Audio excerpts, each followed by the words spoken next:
Hi friends, I'm Sierra Zupan. Today I want to talk to you about the human stress response and how it's evolved over time. So I want you to think about, a past life, sitting around, hunting, gathering, building fire. And, really the stressors that we faced were very survival based. So we see a dinosaur and the brain, the eyes take in the message and they say, dinosaur. Hypothalamus says, oh my gosh, we need to survive this. So it sends some messenger hormones to the adrenal glands, and the adrenal glands release cortisol and epinephrine so that you can, your skeletal muscles are flooded with blood. So all of your, you have a vasodilation so that you can get blood to all your muscles so that you can run. You have mental acuity, your pupils dilate, and it's like you are in action, ready to just like make decisions and, survive this thing. So that's great. Once you're either, you don't survive it or you do, if you do survive it, then all of those hormones just, go back to a homeostatic set point. So that's when your body's in the most like normal baseline set point.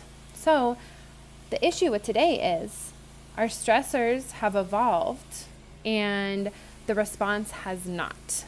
Okay. So what happens is we have a bill pending or, student loans or a big meeting or a pandemic maybe.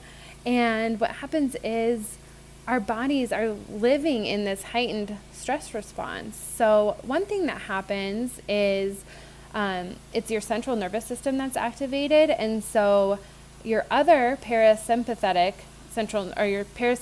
nervous system, is decreased. And that is your rest, digest, and reproduce. So what we're seeing as a result of having these exhaustive, heightened stress response in our body is that people are suffering from a lot of digestive issues and insomnia. They can't sleep because, there's a dinosaur. In theory, that's kind of what our bodies are saying, even though mentally that's clearly not what's going on. And we're even seeing infertility. So it affects a lot of your body systems.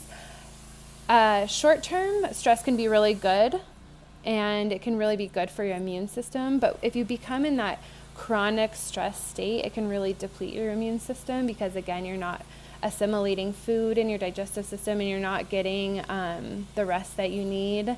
And it's just kind of that like heightened response. So I just want to invite you to think about that a little bit. It's just a little information, a little introductory information. And, there are things you can do, and mindfulness practices are, there's a lot of research that shows how certain mindfulness practices can help induce parasympathetic activity. So yoga nidra, yin yoga, there are studies that have shown that people see long-term benefits. So even if they only do yin yoga for 6 weeks, they were seeing benefits for long after, where they were able to kind of have that visceral memory to reduce stress, to kind of get back into that more calmed state.